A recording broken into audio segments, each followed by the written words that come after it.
What's going on, everybody? This is A.J. and I'm coming to you with another video. And today is Tuesday, so you know what that means. It's Transparent Tuesday. So let's get transparent. Alright, so I am officially 5 months post-op for MLD follow stage 1, and I'm preparing for my stage 2 at the end of April, and I am very excited about that.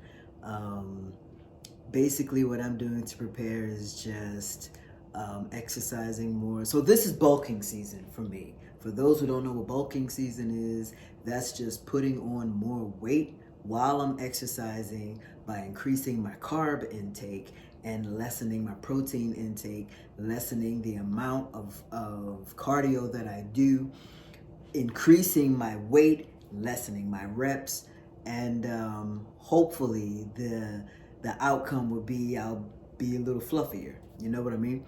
And it's working. I have been gaining a couple of pounds here and there. Ultimately, by the time I get to maybe the end of February, I hope to be at least 160 pounds. Once I do that, starting March 1st, that starts my shredding season. And then it'll be the opposite of bulking. So I will increase my protein intake, lessen my carb intake.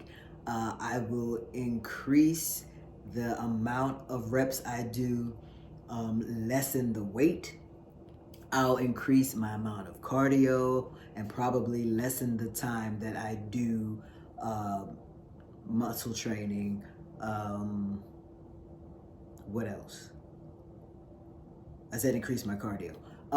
But yeah, so that way, all the muscle that I have been working on, even though during the bulking phase, you really can't see the muscle is there. So when you do the shredding phase, all the fat goes away and then you'll just see the muscle. So it's a process. So I'm doing that, but that is what I'm doing in preparation for my follow, because I know I won't be able to work out for a while come May 1st. So my surgery is April 30th for stage 2. So I won't be able to work out maybe until the end of July. I usually give myself about 3 months. So at least that way, with my bulking and shredding, by the time I get to my actual surgery date, then the fluffiness from the bulking will have come down a bit, and I'll be almost finished with the shredding. So that's how it works. But I am excited about having stage 2.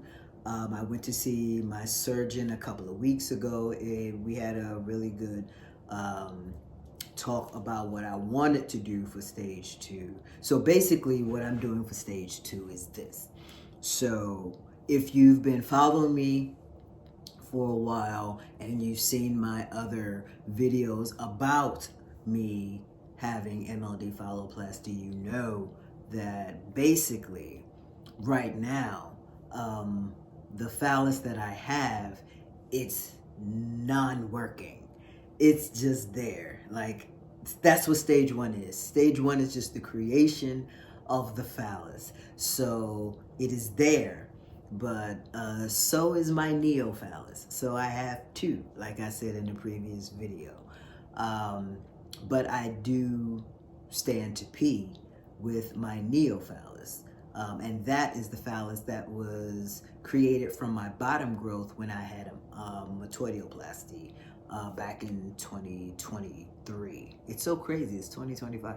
Okay, so because I have 2 phalluses, the smaller one in stage 2 is going to be buried and put into the base of the larger one. That will give me sensation at the base so that I'll be able to feel things when I'm intimate. So basically with MLD phalloplasty, because they are getting the skin and the muscle from the back, there's not so much of feeling as it would be if you had A.A.L.J or RFF, because the nerves that they take from the back is a sensory nerve. I'm sorry, not a sensory nerve. I'm sorry. It is a motor nerve. So it's like, it's a nerve, but it really doesn't allow you to have full feeling. So will I have full feeling? I don't know. Now, I did do research on a few people who had the surgery done in Serbia, which is where my surgeon is from. And they did say that after a while, they did have full feeling from the base to the tip, but it took a while. In studies that I've read, it said maybe 20% of people who have this surgery will have full feeling, and the others maybe not so much. It may be half or maybe a quarter. It all depends on the person. Does that worry me? A little, because I want to make sure that I am able to feel my phallus some kind of way, whether it's top, middle, bottom. Right now I don't feel it. It still has no feeling.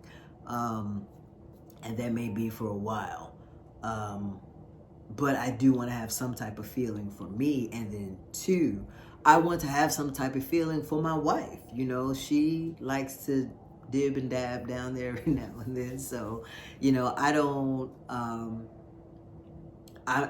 know if I'll have sensation at the base right away after they do the burial, but I know that it will be maybe a few months out. But and I have heard some guys who said that they know that it's there, that it's buried there, because they can actually feel themselves get excited.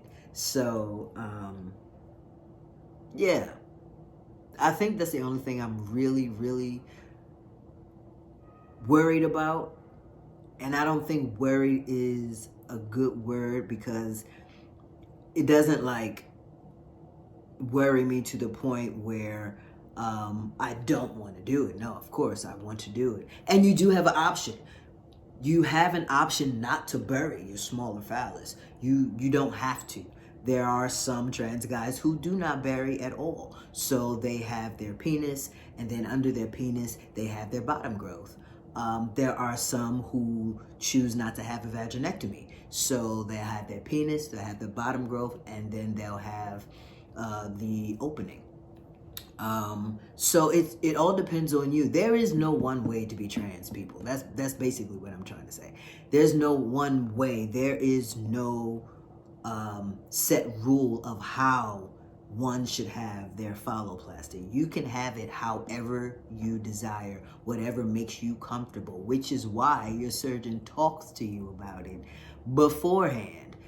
So that was what my last visit with my surgeon was. He was looking at my phallus to make sure that it was ready, because if it's too hard from where they did have the sutures, if it's too hard, then they will want it to soften up a little bit.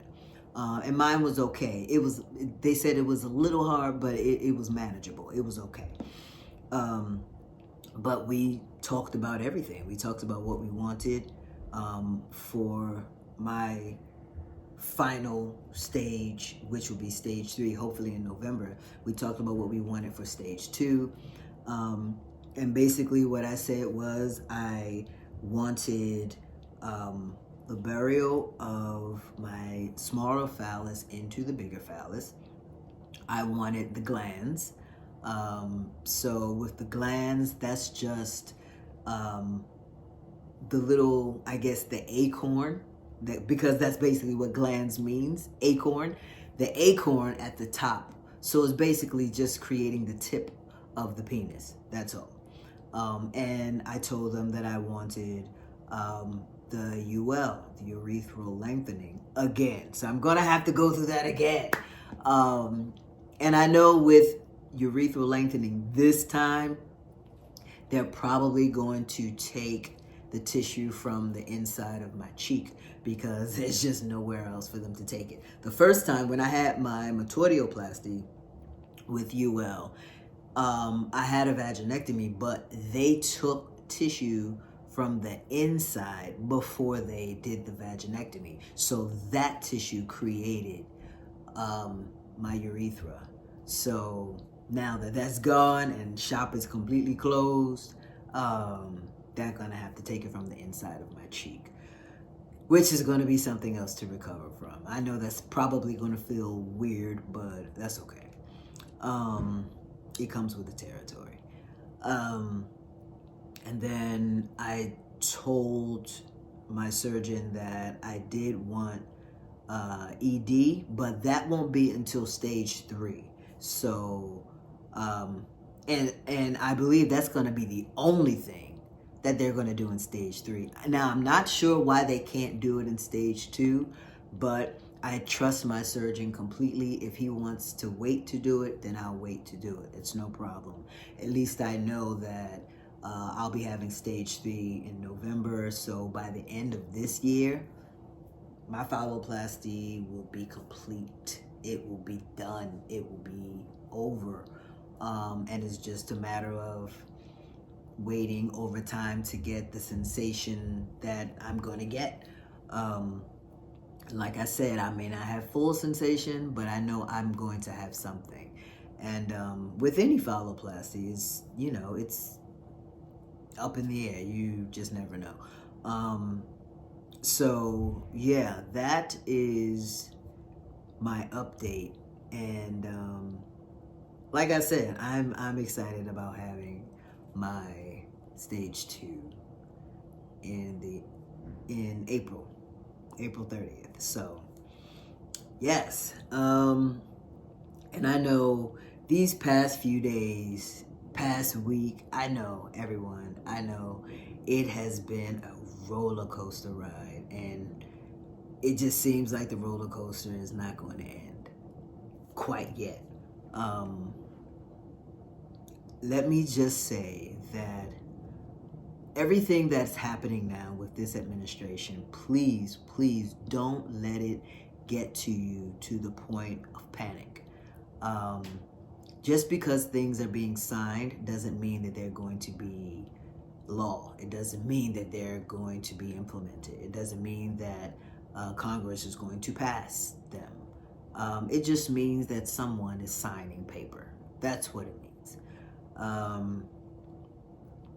And I know for the trans community especially, it is a rough time. It's a rough time. But please let me encourage you to stay in the fight. Don't give up. Don't give in. Keep doing what you're doing for you. Take care of you, mind, body, and spirit. And just know that there are people out here who are working with us, who are working for us, you know, trans people, allies. I mean, there are a lot of people who want the same things we want for ourselves. So don't think that we're out here on our own. Don't think that our days are numbered. Don't think about it. Live. That's what you do. That is how you get through this. You live each moment of every day being your authentic self, unapologetically, and go forward and do what you need to do for you and your family. That is how you get through this. That is how we get through this. You know, if you need someone to speak to your therapist, speak to whoever is close to you, speak to your fellow trans friends, family members, whomever you trust to be you. Just talk to them. You know, no one has to go through this alone because we're not alone. And as I said, it's just paper, and it's just a signature. It is not an acceptance. It is not a law, and more than likely it won't be. basically, honestly, I really believe that with everything that is happening right now, that this current administration is probably imploding from within. It really is, because it's too much going on. It's too much domination between all the people, all the cabinet members, everyone that's there wants to dominate something. And you can't have that much. I don't want to use the word power because they're powerless. They really are. But you can't have that much in the same room, people being the same way, acting the same way, having the same type of ego. It never works. It never works. So they're probably going to implode from the inside, and we'll see the after effect whenever we see it. But don't let it hold you captive. Don't let it get you down. Live. Just live. I mean, I'll admit, those first couple of days, I was over it. I was done. I'm like, I really don't know what to do. Before he went into office, I sent off my passport so that I could change my gender marker. Because before it said X. When I initially changed it a few years ago, I put X as a gender marker.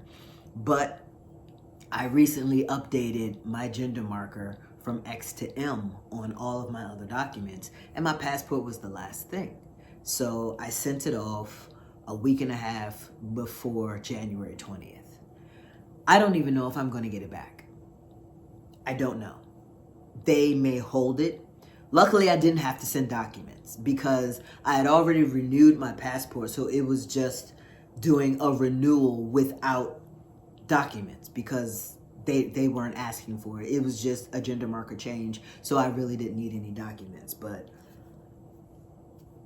they may just hold my passport, which means I can't travel anywhere. If I get booked on a gig that is out of this country, I can't take the gig. So, but I don't know. I'm holding strong on my faith, and I'm trusting God to do what he does best, and that is work on my behalf. And I trust God completely.